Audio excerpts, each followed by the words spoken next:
Boa noite a todos. É com muita alegria que iniciamos novamente em nossa casa mais uma noite de estudos do nosso querido Evangelho. Sintam-se todos abraçados pelos nossos amigos espirituais que já se encontram aqui. Então, vamos dar início à nossa noite de estudo. Hoje nós teremos com grande alegria o nosso amigo Hélio, que é o nosso presidente da nossa casa, da nossa instituição, no estudo do Evangelho. E no comentário dos passos, a nossa querida Hortência. Gostaríamos de convidar todos para que conosco lessem a nossa página de preparo para a noite de hoje. Hoje estudaremos sobre o Espiritismo. É uma mensagem do livro Caibá Responde, Psicofonia do nosso querido Altivo. E é uma entrevista ao espírito de Caibá. Nos diz assim: Espiritismo. Caibá responde: graças a Deus, meus irmãos, Jesus Cristo permaneça junto a todos, iluminando os corações que se dedicam à grandiosa e nobre tarefa da difusão doutrinária. Sois quais pequenas formigas que se aparentarem fortaleza, são fortes. Entretanto, se criarem grandes obras para serem vistas pelos homens, criam colônias importantes, núcleos de difusão doutrinária. Todos somos pertencentes ao grande círculo de divulgadores do estudo cristão e do estudo espírita. Por isso mesmo, todas as forças deste núcleo de luz os envolvem, protegendo-os, animando-os, distribuindo recursos espirituais, tornando possível o falar-se de espiritismo em todos os quadrantes. E com que objetivo juntamo-nos para este projeto? O de falar de espiritismo? É porque, além de interessados na doutrina como um todo, estamos situados no campo de ação da linha de frente. Por isso, falamos por vários meios, através de vários projetos. Falamos, como dizíamos, de espiritismo para toda a humanidade terrena passível de nos ouvir. O que aqui estão trabalhadores desta doutrina, ligados a este esforço, devem ter no coração sempre a certeza absoluta de que não estão sós e de que este serviço deve prosperar como uma árvore frondosa que sai da sua semente inicialmente. Assim são todos. Aparentemente, são poucos e pequenos. Entretanto, trazem dentro de si a força de uma semente de árvore poderosa, que é o Evangelho e a doutrina espírita. Que Deus a todos ajude, abençoe, ilumine, conduza e proteja, agora e sempre, graças a Deus. Há alguma dúvida a falar? Então o entrevistador pergunta. Temos enfrentado diversos obstáculos que, por mais que nós saibamos do apoio espiritual, porque eles às vezes se dão tão constantemente, tão continuamente, como fazer para enfrentá-los com segurança mesmo? Caibá. Os obstáculos fazem parte da vida terrena. Nada constrói na terra sem estes obstáculos. Eles apresentam o que existe de inferior ainda no homem. E quando falo inferior, não digo somente falta de amor, digo também falta de conhecimento, porque falta de conhecimento também é uma inferioridade. A Terra tem mais seres inferiores do que elevados, moderados, equilibrados. Caibá chuta. Então agora nós vamos acalmar os nossos corações, esquecermos um pouco os problemas que carregamos lá de fora, deixá-los lá fora. E vamos pensar juntos no nosso amigo, no nosso amado Senhor Jesus. Então, que possamos elevar os nossos pensamentos, os nossos sentimentos e falarmos assim: querido Mestre Jesus, grande amor de nossas vidas, abençoa-nos, Senhor, nesta oportunidade bendita de estudarmos o Teu Evangelho. Instrui, Senhor, os nossos espíritos, clareia, Senhor, os nossos pensamentos e sentimentos. Ajuda-nos, Senhor, a compreendermos melhor a Tua doutrina espírita, a nossa doutrina. E nessa noite de amor, Senhor, nessa noite em que estudaremos juntos, permita, Senhor Jesus, que possamos sentir juntos as bênçãos de amor através dos amigos espirituais que aqui se encontram, pacificando-nos e estimulando-nos à vida.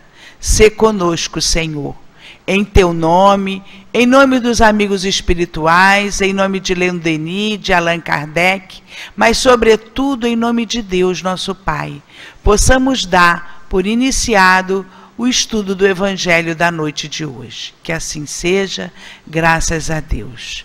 Então agora eu convido a todos para lermos juntos o estudo da noite de hoje, que também se intitula O Espiritismo. Está no capítulo 1 do nosso Evangelho segundo o Espiritismo, do capítulo Não Vim Destruir a Lei, itens 5 a 7. O Espiritismo. O Espiritismo é a nova ciência que veio revelar aos homens, com provas irrecusáveis, a existência e a natureza do mundo espiritual e as suas relações com o mundo carnal. O Espiritismo nos mostra esse mundo não como algo sobrenatural, mas ao contrário, como uma das forças vivas e incessantemente atuantes na natureza, como a fonte de uma infinidade de fenômenos, até então incompreendidos e, por essa razão, rejeitados como pertencentes ao domínio do fantástico e do maravilhoso. É a essas relações que o Cristo faz alusão em muitas circunstâncias, e é por isso que muitas coisas que Jesus disse ficaram incompreendidas ou foram erradamente interpretadas. O Espiritismo é a chave com a ajuda da qual tudo se explica com facilidade. Item 6. A lei do Antigo Testamento está personificada em Moisés.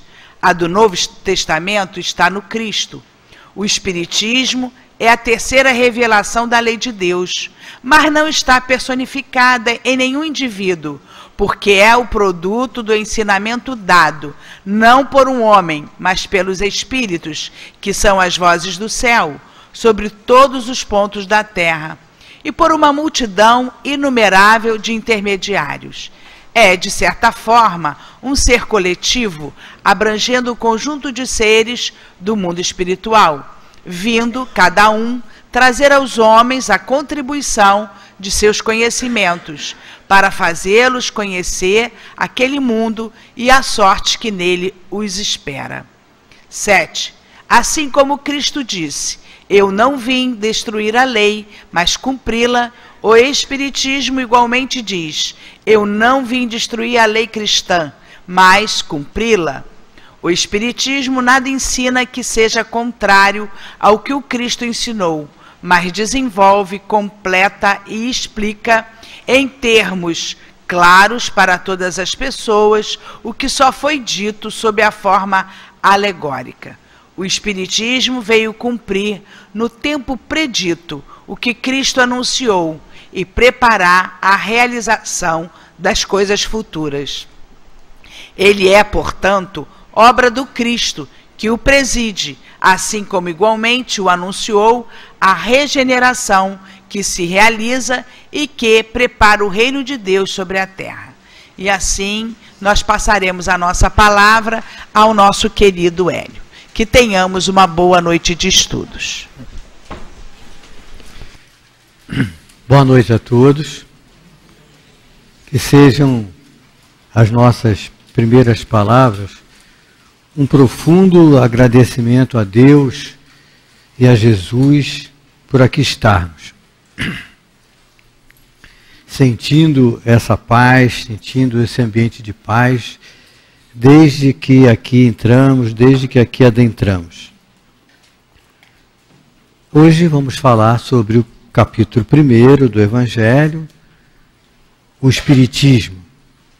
A gente pode afirmar com a certeza absoluta que o Espiritismo é a maior ou a melhor alavanca para o progresso do homem na Terra. Nós não tenhamos dúvidas disso.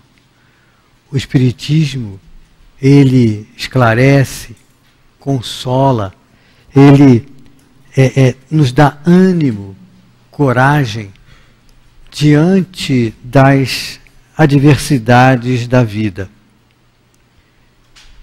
A gente pode afirmar, assinar embaixo, carimbar, o Espiritismo é a maior alavanca de progresso para o homem na Terra. Não tenhamos nenhuma dúvida disso. Logo no início do estudo, Kardec vem dizendo assim para nós: o Espiritismo é a nova ciência que veio revelar aos homens, com provas irrecusáveis, a existência e a natureza do mundo espiritual.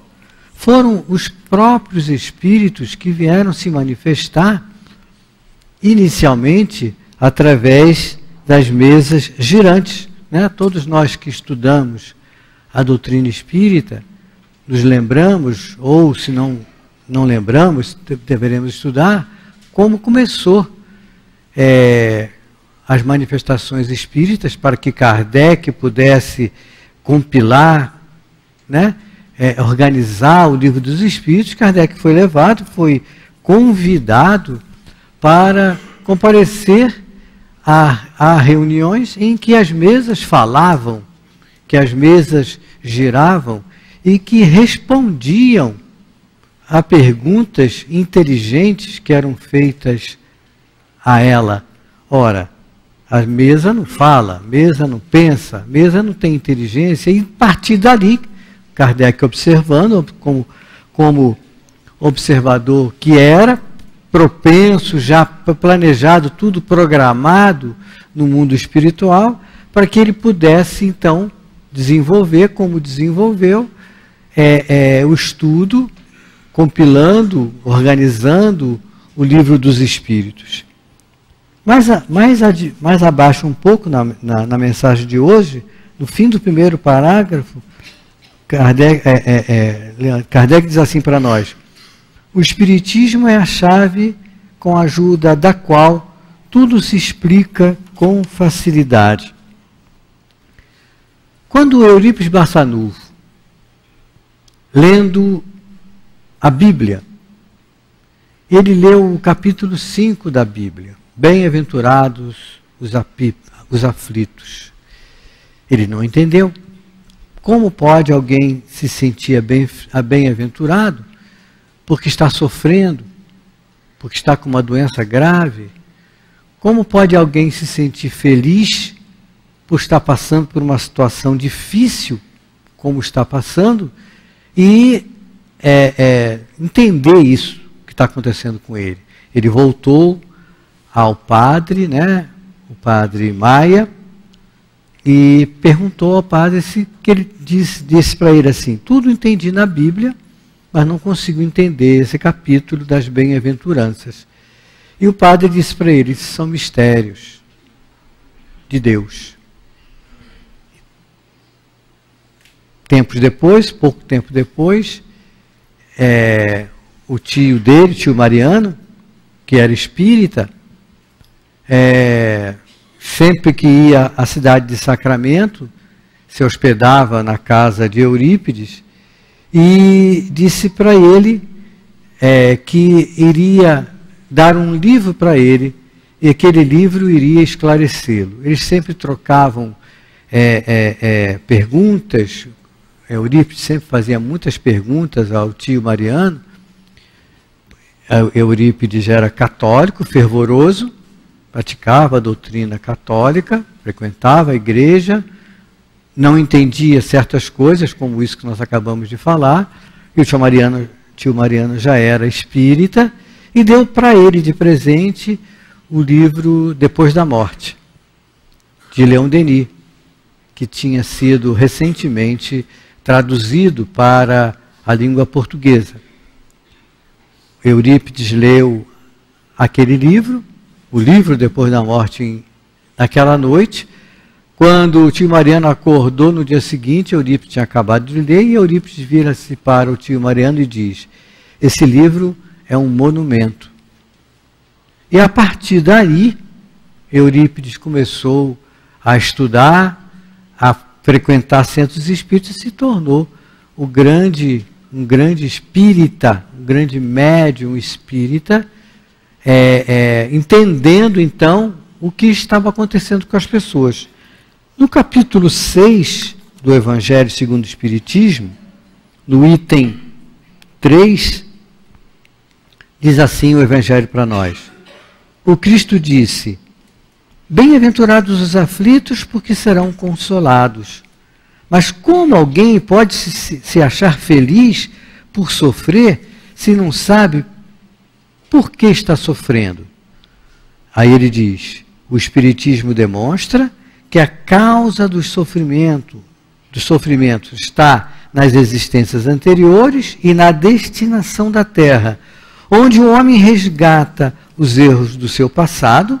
Ele mostra o objetivo dos sofrimentos, porque eles são como crises salutares que trazem a cura e a depuração que assegura a felicidade nas existências futuras. O homem compreende que merece sofrer e acha que o sofrimento é justo.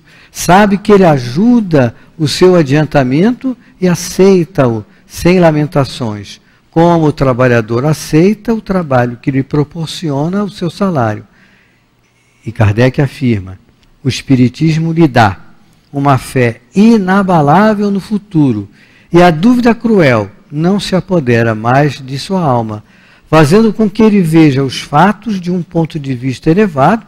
A importância das vicissitudes terrestres desaparece no amplo e esplêndido horizonte que ele abrange, e a perspectiva da felicidade que o espera dá-lhe a paciência, a resignação, a coragem de ir até o final do caminho.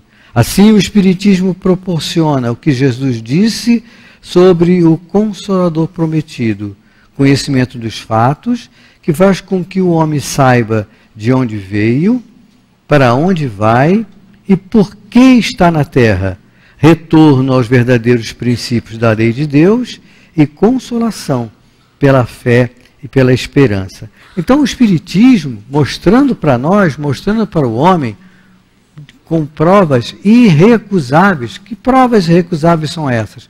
Os próprios espíritos desencarnados vinham à Terra mostrar para o homem: olha, a vida não acaba com a morte. A vida continua.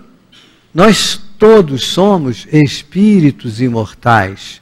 Tivemos encarnações anteriores, tivemos vidas anteriores, teremos vidas posteriores. Então o Espiritismo dá para nós a noção do futuro, consola, nos dá coragem, nos dá a resignação. O Espiritismo prova para nós, então, a imortalidade da alma. No capítulo 6 do Evangelho segundo o Espiritismo, no item 3, quando está lá anotado em João, capítulo 14, quando fala do Consolador prometido, diz assim um Evangelho para nós: se me amais, observai os meus mandamentos, e eu rogarei a meu Pai, e ele vos enviará um outro Consolador, para que fique eternamente convosco, o Espírito de verdade, que o mundo não pode receber, porque não o vê e porque não o conhece. Vós, porém, o conhecereis, porque ele ficará conosco e estará em vós. Mas o Consolador, que é o Santo Espírito, que meu Pai enviará em meu nome, vos ensinará todas as coisas e vos fará recordar tudo o que vos tenho dito. Então o Espiritismo é o Consolador prometido por Jesus para todos nós, mostrando, e aí que é importante a gente ter em mente sempre isso. Nós somos espíritos imortais. Tivemos vidas anteriores. Teremos vidas posteriores. Eu sei que é muito difícil ainda para nós raciocinarmos de forma assim concreta de que somos espíritos imortais, que tivemos vidas anteriores, que teremos vidas posteriores. É fácil da gente entender, mas quando estamos passando por uma situação difícil, nós muitas vezes questionamos Deus. Que mal eu fiz a Deus para passar pelo que eu estou passando? E aí a gente volta um pouquinho no tempo. Leon Denis fala muito bem isso no livro Depois da Morte, quando ele fala da ideia de Deus. Como é que o homem primitivo tinha a ideia de Deus? Para o homem primitivo, Deus era o raio, o trovão, o Deus dos mares. Deus, ele como não entendia, como nós também ainda hoje não entendemos Deus, mas já temos uma ideia bem melhor, bem mais ampla do que seja Deus, quem seja Deus, mas ele não entendia nada. Com o passar do tempo, a ideia que tínhamos de Deus era aquele Deus que punia, que castigava, aquele Deus que só aceitava, só ajudava aqueles que o seguissem. Essa era a ideia que nós tínhamos de Deus, que nós, homens, tínhamos de Deus. O Espiritismo veio mostrar para nós que Deus é bom, é misericordioso e é justo. Então essa ideia de que Deus é bom, é misericordioso e justo, muitas vezes nós entendemos, mas na prática, aí volto a repetir, na prática às vezes fica difícil. Quando um filho nosso nasce com uma doença congênita muito séria, ou quando nós mesmos temos doenças seríssimas, estamos passando por situações seríssimas e nos pegamos dizendo que mal eu fiz a Deus para passar pelo que eu estou passando. A doutrina espírita, o Espiritismo, mostra para nós que essa presença, a presença de Deus, bom, misericordioso, justo, que faz com que tenhamos junto a nós espíritos mais elevados, espíritos protetores, espíritos que nos ajudam, que nos amparam, que nos orientam, que nos amam, que estão sempre prontos a nos ajudar e que estão junto a nós desde que nós nascemos e que ficam junto a nós até nós desencarnarmos e que muitas vezes continuam sendo nossos espíritos protetores em várias encarnações seguidas. Essa doutrina espírita que nos esclarece, que mostra que temos junto a nós, que Deus nunca nos dá provas mais difíceis, maiores do que aquela que podemos suportar. Essa doutrina espírita, o Espiritismo, essa doutrina maravilhosa, que faz com que possamos ver a vida ou deveríamos ver a vida de um outro modo.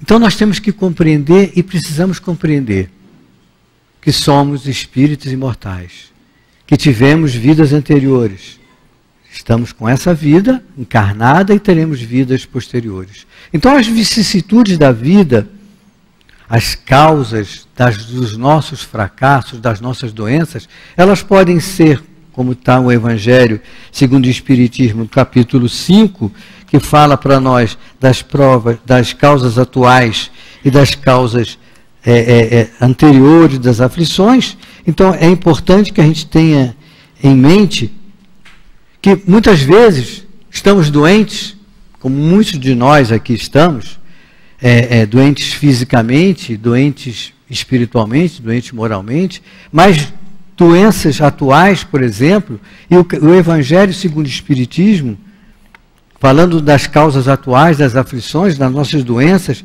e o Kardec faz aqui uma série de afirmações, de orientações, que faz com que todos nós temos que pensar naquilo que Kardec está dizendo. Diz assim: buscando-se a origem dos males terrenos, reconheceremos que muitos deles são a consequência natural do caráter e do comportamento daqueles que os sofrem. Aí Kardec começa a nos lembrar: quantos homens caem por sua própria culpa?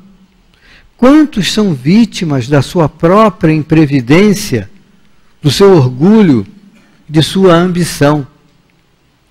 Quantas pessoas arruinadas pela falta de ordem e de perseverança, pela má conduta ou por não terem sabido limitar os seus desejos? Quantas uniões infelizes, porque foram o resultado do interesse ou da vaidade, e nas quais o coração não teve nenhuma participação? Quantas desavenças e discussões funestas teriam sido evitadas com mais moderação e menos suscetibilidade? Quantas doenças e enfermidades são o resultado da intemperança e dos excessos de todos os gêneros? Quantos pais são infelizes porque não combateram as más tendências de seus filhos desde o seu princípio, por fraqueza ou por indiferença? Esses pais deixaram que neles se desenvolvessem os germes do orgulho, do egoísmo e da tola vaidade, que ressecam o coração. Posteriormente, ao colherem o que semearam, admiram-se e afligem-se com a falta de respeito e a ingratidão dos filhos. Então, as causas, muitas vezes, as causas das nossas doenças, e a gente vê isso no dia a dia, pode ser as causas, como Kardec está mostrando aqui para nós, causas atuais, causas que nós estamos passando, que nós mesmos criamos nesse momento, na nossa vida, intemperanças. Mas, se estamos doentes e agimos corretamente, nunca fizemos, ou nada fizemos, que pudesse justificar aquela doença, muitas vezes doenças congênitas, por exemplo, doenças, as crianças nascem com aquela doença, ou nós, adultos, temos essa doença desde o início. Se não fizemos nada nessa vida, foi com grande possibilidade, ou com certeza, em encarnações anteriores, em vidas anteriores. Então, a doutrina espírita, o espiritismo, traz para nós todas essas explicações, todas essas orientações. Consola, orienta, ajuda, nos dá ânimo e coragem, porque se pensarmos que a nossa vida, qual é o tempo da vida do espírito? Não temos nenhuma ideia. A imortalidade, sabemos que nós somos espíritos imortais. Quanto tempo temos de já vivemos? Não sabemos. Quanto tempo viveremos a eternidade? Então a vida atual, a Terra, a vida encarnada agora, é uma fração mínima da nossa vida como espírito imortal. A nossa certeza absoluta de que somos espíritos imortais e que Deus é bom, é misericordioso e é justo, e que tudo o que nos acontece tem por objetivo o nosso progresso, Deus não tem, a gente pode, os Espíritos nos afirmam, Deus não castiga ninguém. Nós sofremos a ação das nossas intemperanças, dos nossos desajustes, dos nossos erros do passado, ou nessa encarnação mesmo. Então, estabelecido a imortalidade da alma, estabelecido, e que muitos de nós aqui podemos dizer assim, bom, estou doente. Bom, é justo que a gente precise e queira saber, bom, por que estou doente? Por que estou doente? É justo e a gente querer saber como vou me curar? E é justo a gente saber o que fazer para não ficar doente. Inclusive, esse é um tema sempre do encontro de medicina espiritual na sessão doutrinária. Por que estou doente? Como vamos nos curar? E o que fazer para não ficar doente? Novamente. Por que estou doente? Se a gente pensar que Deus é bom, é misericordioso e é justo, se estou doente, eu fiz alguma coisa, um erro, que fez com que eu infringisse a lei. Qual foi o maior mandamento de Deus? Ele disse para nós, amar a Deus, Jesus disse para nós, amar a Deus sobre todas as coisas e amar ao próximo como a si mesmo. Ou seja, fazer ao outro aquilo que nós gostaríamos que o outro nos fizesse.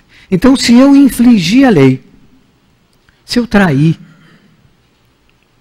se eu fui egoísta ao ponto de trazer um infortúnio, uma doença para uma outra pessoa, se eu fui orgulhoso, se eu ofendi, e se essa ofensa fez com que aquela pessoa sofresse um dano, eu infringi a lei. Eu agora estou relendo o livro de André Luiz, Ação e Reação. E ali, os espíritos, André Luiz, com o instrutor Silas, né, mostrando os erros daquelas pessoas. Então, tem vários casos ali interessantes para a gente ler e estudar. Erros que cometemos, às vezes erros gravíssimos, erros que pessoas que arquitetam contra a vida do outro e matam o outro, em vidas posteriores eles vão ter que passar por situações dando a oportunidade àquele que ele causou o dano, oportunidade dele reencarnar. Então, tudo aquilo que eu faço e que vai traz consequências para o outro, qualquer que seja, eu vou ter que dar conta daquela lei. Não assim, aquele que matar com a espada morrerá. Não. Mas eu terei que dar conta dos meus erros. Terei que dar conta daquilo que eu fiz. Há bem pouco tempo, alguns anos atrás, aconteceu aqui na casa, no Encontro de Medicina Espiritual, o caso Romilton. Foi um caso verídico em que Romilton, em encarnações anteriores, durante a Revolução Francesa mesmo, ele matou um homem através de uma paulada na cabeça. Ele matou um homem e naquela encarnação mesmo ele se arrependeu, mas teria que dar conta daquilo. Ele veio à Terra, encarnou 2 vezes, se preparando para passar por aquilo. Veio na encarnação que ele veio com o nome de Romilton, ele veio com um tumor cerebral na mesma região em que ele deu a pancada na cabeça. Veio aqui o centro, tomou passe, vinha ele e a família dele. Claro que nós não sabíamos nada disso. Só depois que ele veio a desencarnar com aquele tumor na cabeça, é que o orientador espiritual Inácio Bittencourt contou para nós, então, toda essa história, dizendo que ele, por ter cometido aquele erro no passado, se preparou para aquilo e veio nessa encarnação com aquele tumor na cabeça. Não ficou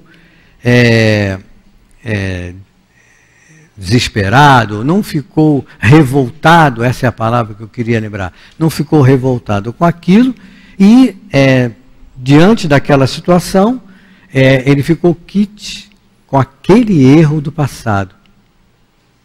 Aquele tumor na cabeça, com a resignação, com a fé que ele vinha, ele ficou quite com aquele erro do passado. Então nós, ao encarnarmos, ao reencarnarmos, temos doenças, e o Evangelho segundo o Espiritismo, capítulo 5 mesmo, nos fala sobre o esquecimento do passado. A bondade de Deus é tanta que faz com que nós não nos lembremos dos nossos erros do passado. E reencarnamos, na grande maioria das vezes, junto àqueles espíritos que nós temos dívida e aqueles espíritos têm dívida conosco. Nós reencarnamos sempre no mesmo, sempre na mesma ambiente, vamos assim dizer, aqueles mesmos espíritos, nos devemos uns aos outros.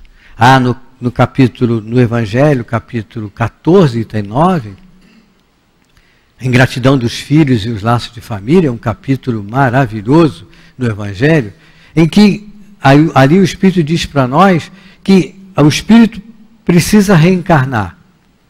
E ele olha aquela futura família dele, e aí ele vê ali aquele homem que arruinou a sua fortuna, aquela pessoa que ele não ama, aquele que tem problema, e ele muitas vezes desiste de reencarnar. Aí o Espírito fala assim, mas se ele toma boas resoluções e resolve encarnar naquela família, começa a ver então aquele amor, e muitas vezes a gente vê, todos nós vemos isso na prática, a ingratidão dos filhos, pai e filho, mãe e filho, que não se dão bem.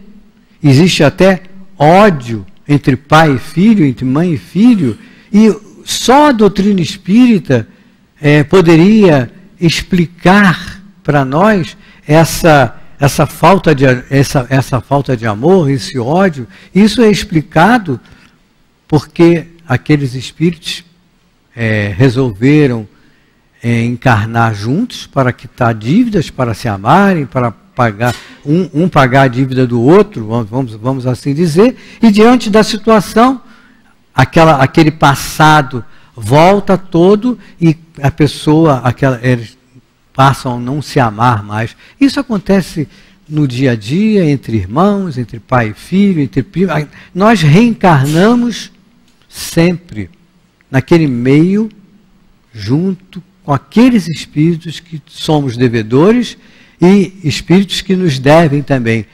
Reencarnamos para nos amarmos, quitarmos as nossas dívidas do passado. Então, e a bondade de Deus é tanta que faz com que eu possa, entre aspas, pagar a minha dívida junto àqueles que ali estão, junto a mim. Se eu ofendi muito no passado, ou se eu ofendo muito hoje ainda, eu sempre vou ter junto a mim aqueles que me ofendem também. É uma troca, e eu sendo ofendido, sendo machucado, e eu não gosto de ser machucado, eu não gosto de ser ofendido, eu não gosto que me tratem mal, com o estudo da doutrina espírita, eu começo a ver que eu tenho que fazer ao outro aquilo que eu gostaria que me fizessem, que eu tenho que tratar o outro da mesma maneira que eu gostaria que me tratassem. Então, quando eu erro, todos nós aqui erramos, devemos nos arrepender, vamos ter sempre a oportunidade de ressarcir esse erro, mas vamos sempre sentir na pele aquela ofensa, aquele mal-querença, porque vamos ver que não gosto que me tratem assim, então não vou tratar o outro dessa maneira. Esse esclarecimento, essa noção é importante para nós. Então eu estou doente. Todos nós aqui estamos doentes. Por que fiquei doente? Então essas causas anteriores, atuais, das nossas doenças, precisamos analisar. Bom, estou doente. Como vou me tratar? Quando estamos doentes, o que nós fazemos? Vamos ao médico. Procuramos o médico. E quem é o nosso maior médico? Quem é o médico?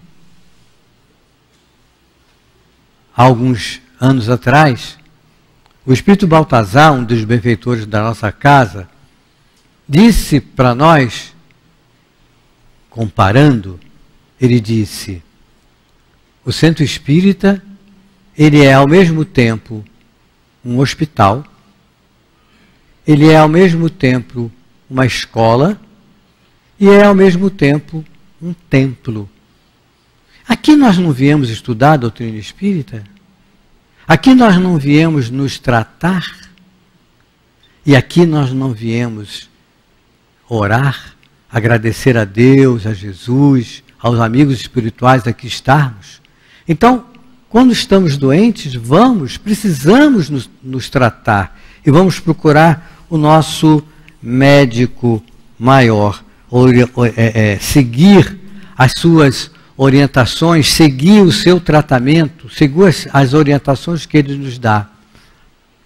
Estamos doentes, escrevemos, por exemplo, como muitos de nós aqui o fazem, escrevemos para o plano espiritual, pedindo ajuda, pedindo orientação, pedindo socorro.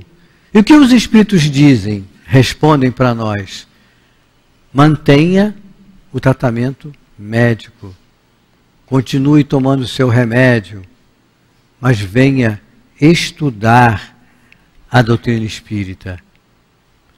Nos passam até passes de tratamento espiritual e muitos de nós aqui estamos tomando hoje o passe de tratamento espiritual, que é feito aqui na nossa casa, na quarta-feira.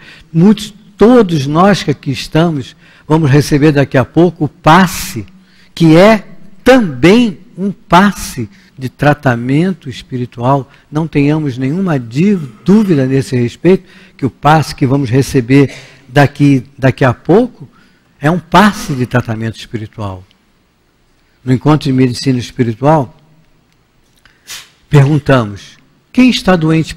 Quem está doente é o espírito ou o corpo? E os espíritos responderam: o espírito e o corpo. Quem tem que se tratar primeiro?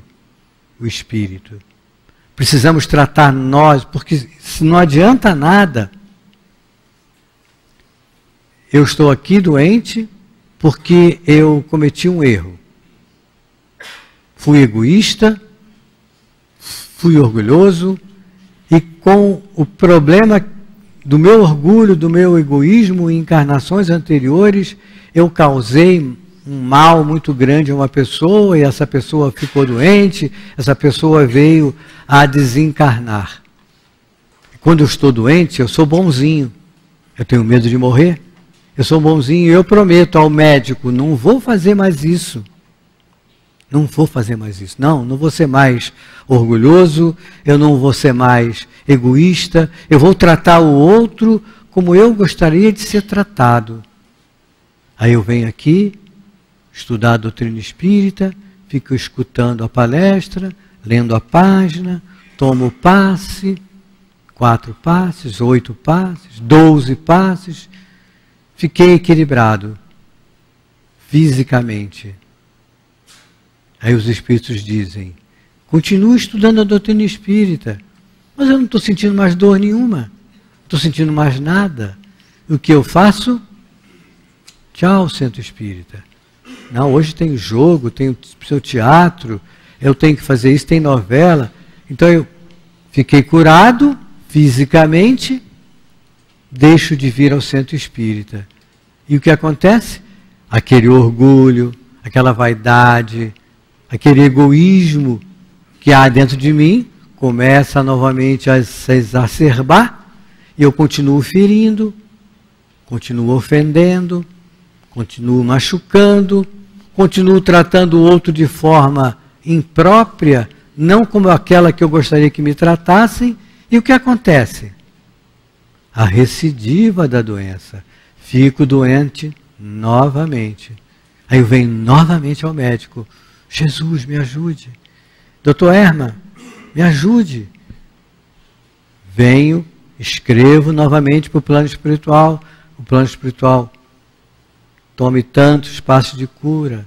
Procure o médico. Procure mudar o seu modo de agir. Procure mudar o seu modo de pensar. Seja menos orgulhoso. Seja menos vaidoso. E com isso a gente vai levando a nossa vida. Então, quando estamos doentes, temos o dever, precisamos procurar o médico para nos tratar. Quem é o nosso médico maior? Jesus. Então, por que ficamos doentes? Porque infringimos a lei. Como vamos nos curar? Jesus nos dá a chave. Qual é a chave? Caridade. Não há outra saída. Não há outro tratamento. Caridade. Aí, os Espíritos nos dizem, o Evangelho nos diz, falando sobre a caridade material e a caridade moral.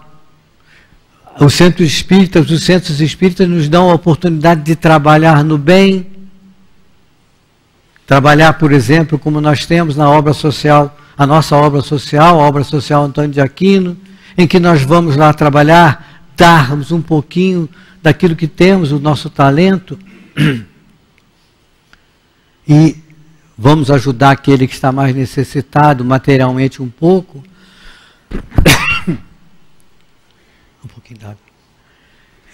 Vamos ajudar aquele que está mais necessitado naquele momento, mas é uma forma de nós nos tratarmos, porque nós vamos ver naquele sofrimento do outro, material, naquele sofrimento moral, exemplos que estamos passando, que precisamos ver. Dá licença.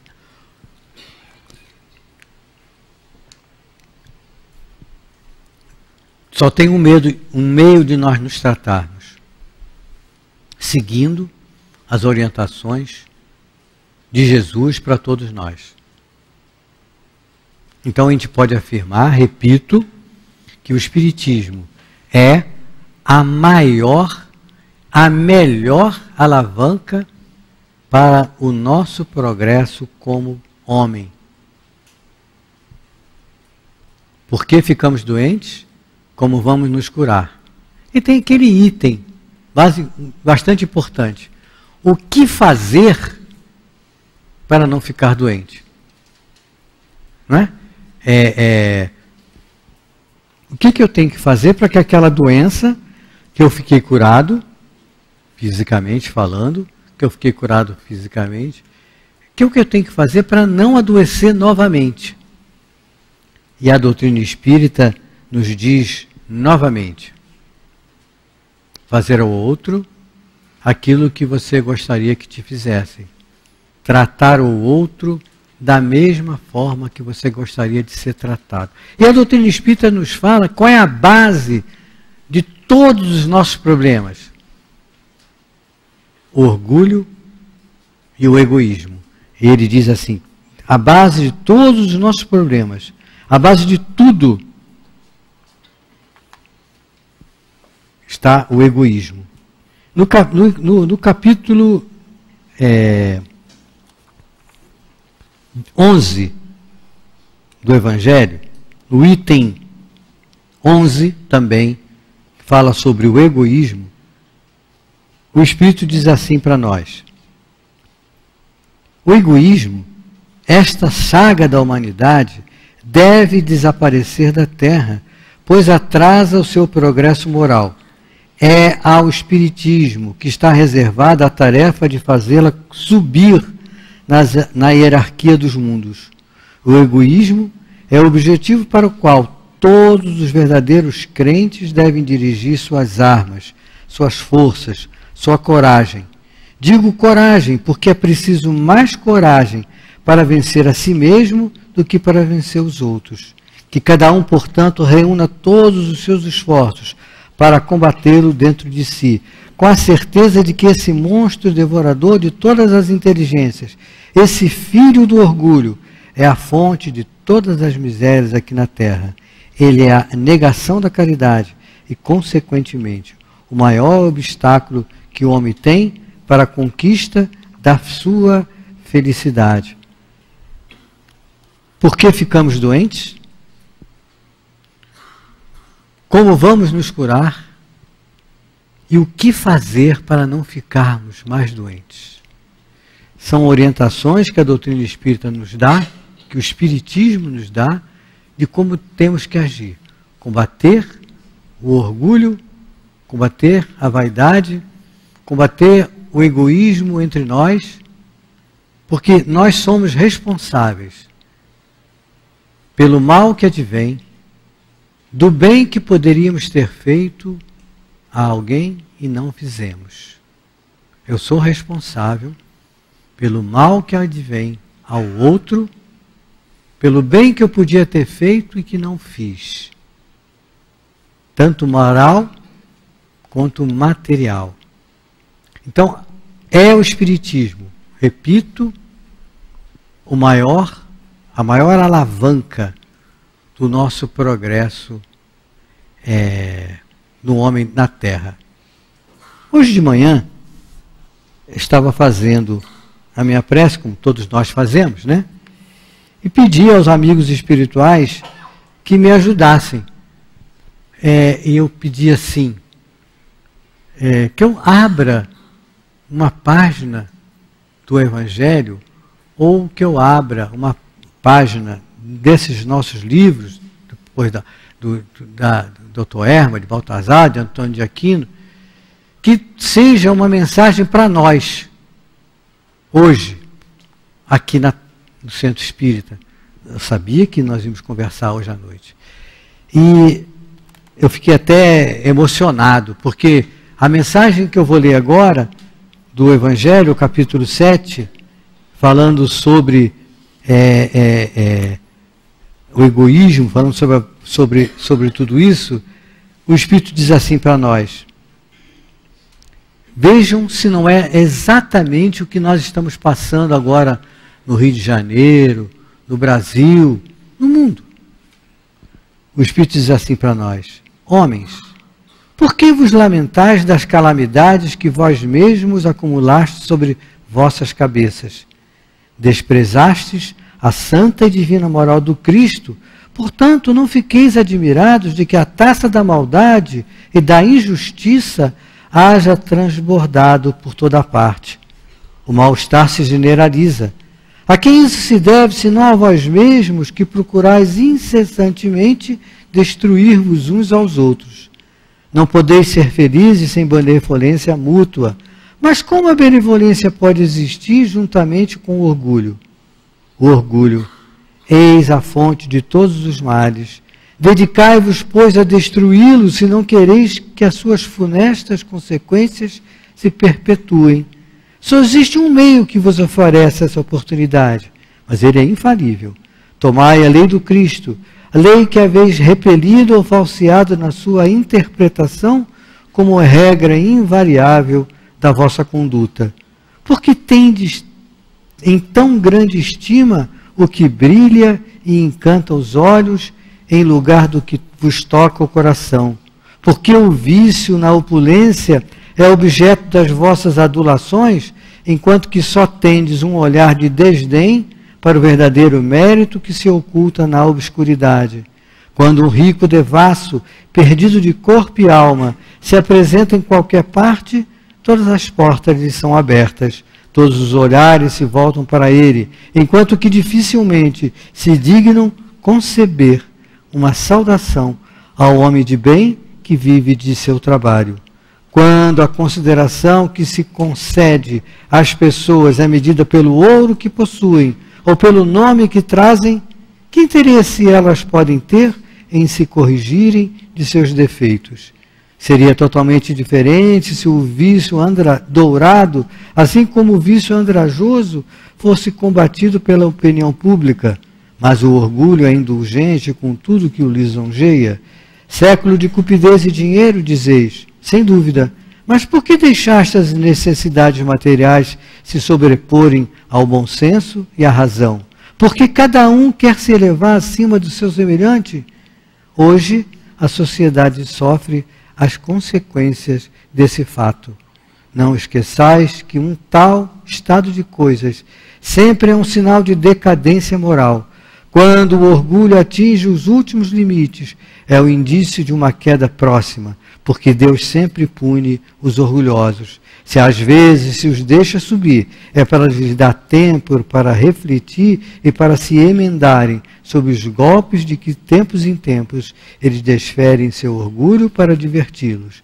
Mas, em lugar de se humilharem, eles se revoltam. Então, quando chega a um certo limite, ele os derruba completamente, e sua queda é tanto mais terrível quanto mais alto tem se elevado. Pobre raça humana, cujo egoísmo corrompeu todos os caminhos, apesar de tudo, recupera a coragem.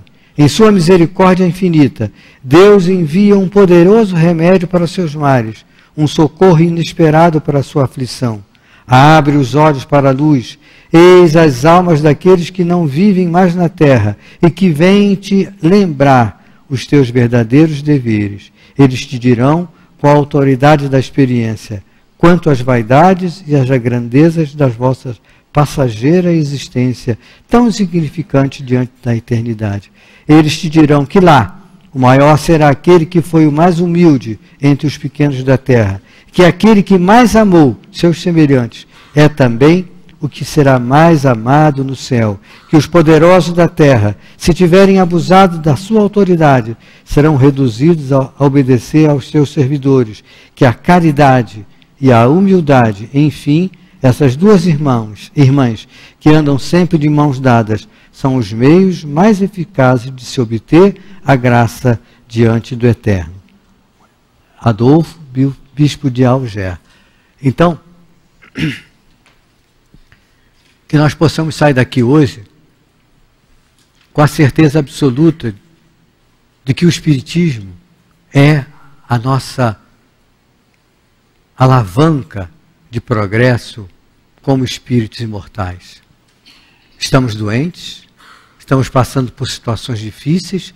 Essa doença, essas situações difíceis têm por causadores nós mesmos. Se não foi nessa encarnação, foi em encarnações anteriores.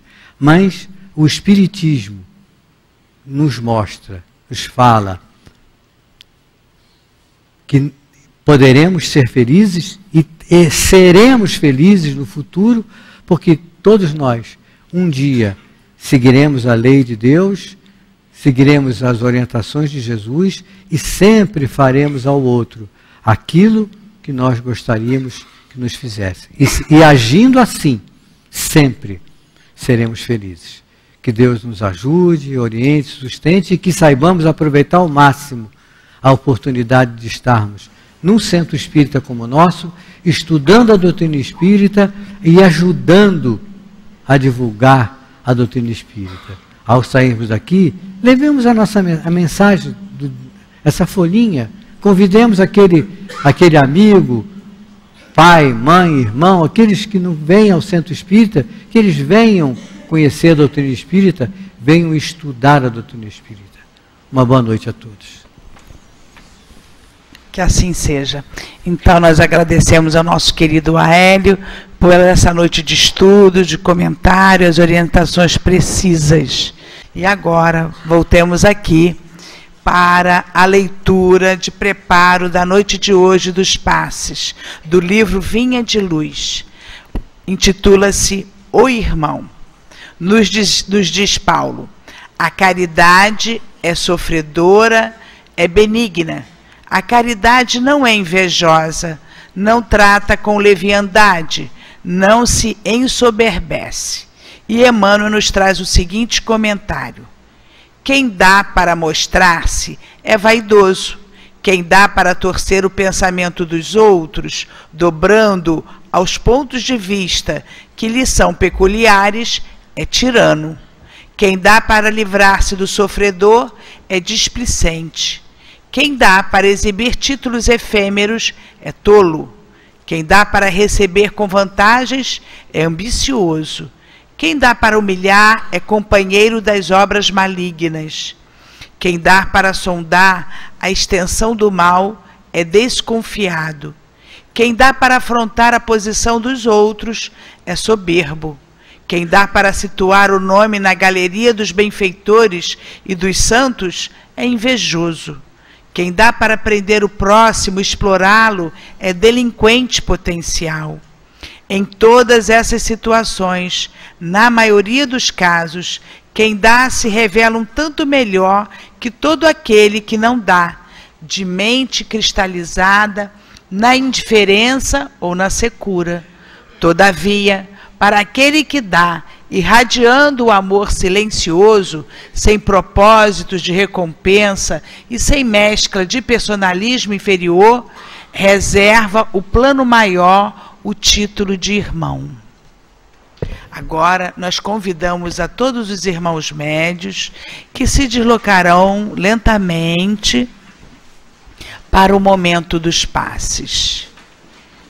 E assim, meus irmãos, continuemos em oração, pacificados, rogando ao divino amigo, o mestre, o nosso médico querido, que nos conhece muito bem, as bênçãos para o nosso refazimento, para o esclarecimento dos nossos espíritos, para a pacificação que todos nós necessitamos, para recebermos realmente do plano maior o remédio que viemos buscar.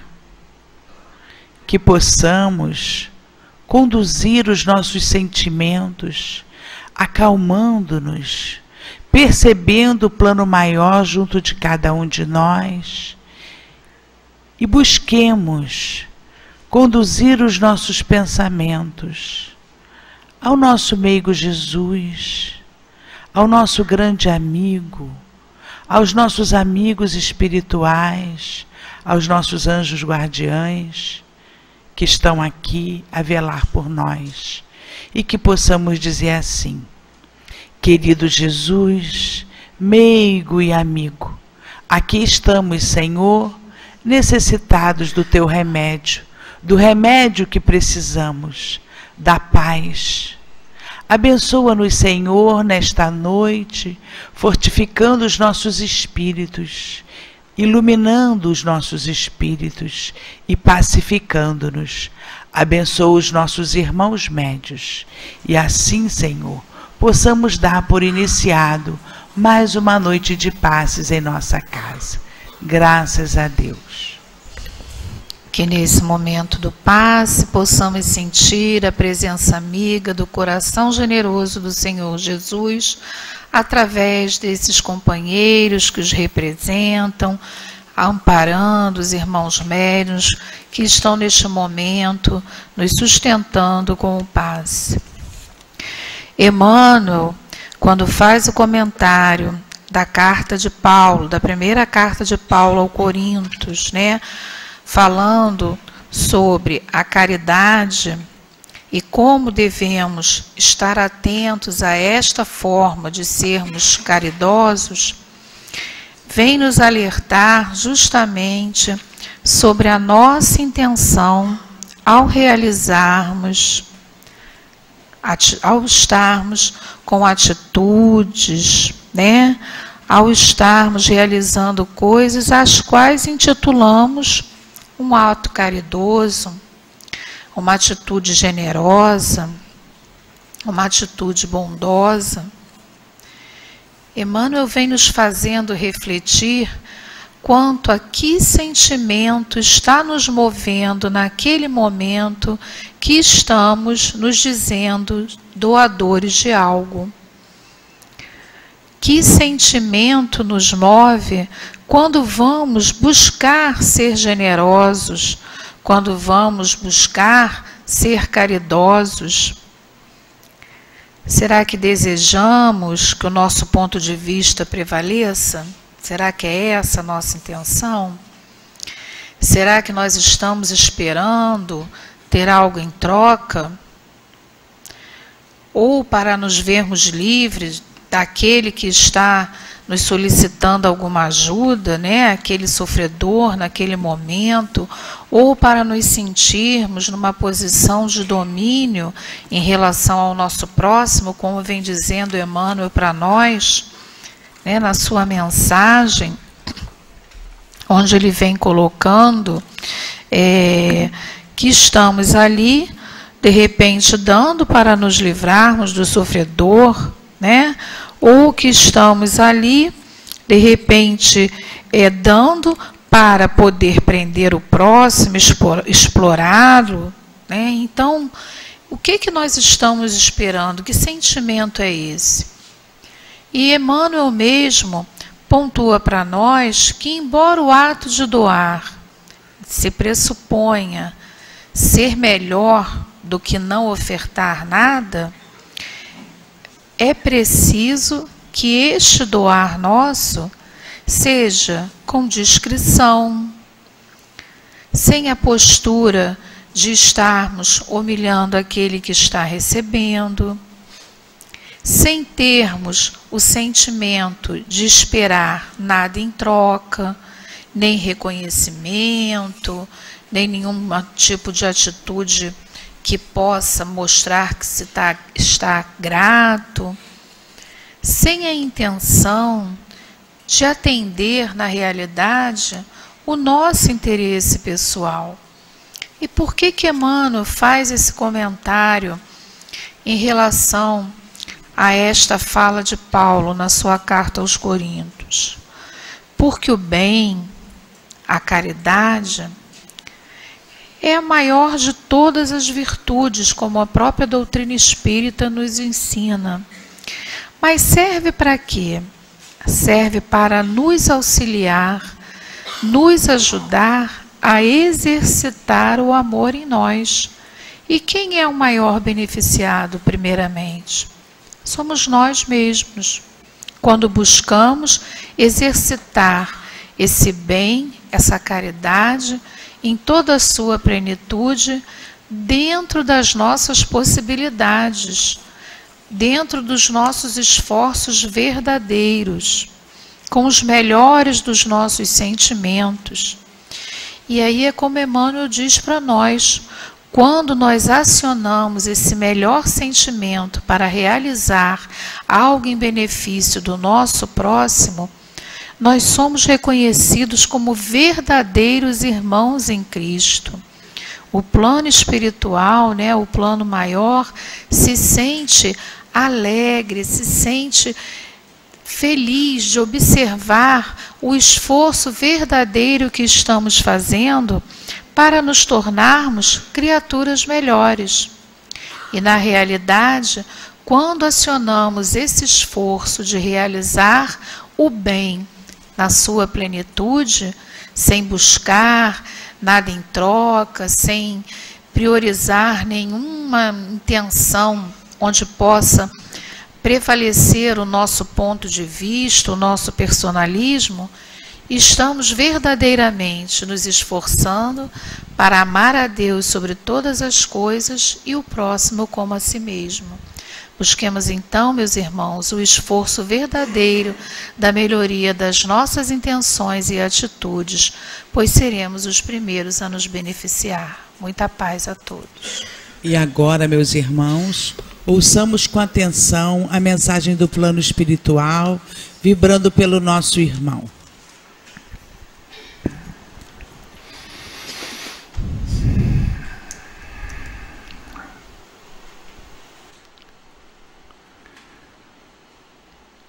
O Espiritismo tem sido, através do tempo, a possibilidade de melhor compreendermos a ação de Deus sobre o universo, sobre os mundos, sobre todos nós que estamos ligados a este planeta. Através dele, chegam as lições que nos esclarecem. Através dele, recebemos as bênçãos necessárias para suportarmos com resignação e valor moral as provas, as dores, as aflições. Através do Espiritismo, compreendemos melhor o nosso futuro para além da morte do corpo. Com o Espiritismo, conseguimos acalmar as saudades daqueles que partiram e que um dia, com certeza, reencontraremos na pátria espiritual. Com a doutrina espírita, temos tido a possibilidade de melhor nos compreendermos, nos autoanalisarmos, buscando com as lições contidas nessa doutrina, buscarmos a nossa melhoria espiritual, aprimorando através dos seus estudos e conhecimentos aquilo que hoje somos, com a certeza de que amanhã poderemos ser melhores. Enfim, a esta doutrina devemos sim a nossa gratidão pela possibilidade do trabalho no bem sob as luzes do Evangelho do Senhor. Que nesta noite, pois, possamos agradecer a Deus, agradecer a Allan Kardec, a Leon Denis e a tantos outros mensageiros que, por amor a Deus e ao Cristo, neste mundo se manifestaram pelas portas da reencarnação, para virem, através dessa codificação, apresentar-nos esta doutrina tão preciosa a cada um de nós em nossas vidas. Fique, pois, a nossa prece de gratidão àqueles valorosos mensageiros do Senhor. E a todos nós, cabe-nos agora a incumbência de sermos também divulgadores da doutrina espírita. Muita paz. Cairbar Schuttel. Graças a Deus. E assim, nesse momento, só nos resta agradecer a Ti, Mestre Jesus, por esse presente que recebemos de Tuas mãos, que é a doutrina dos Espíritos. Abençoa-nos, Senhor, para que possamos ser também os Teus divulgadores fiéis, convivendo melhor em nossa sociedade. Abençoa os nossos irmãos que aqui estiveram, encarnados e desencarnados, e que possamos, nessa noite, seguirmos em paz aos nossos pontos de origem. Em teu nome, Jesus querido, em nome de Allan Kardec e Leon Denis, em nome dos amigos espirituais e trabalhadores de nossa casa, e sobretudo em nome de Deus, damos por encerrado mais uma noite de estudos e passes de nossa casa espírita. Graças a Deus, que assim seja. Sigamos em paz. Boa noite a todos.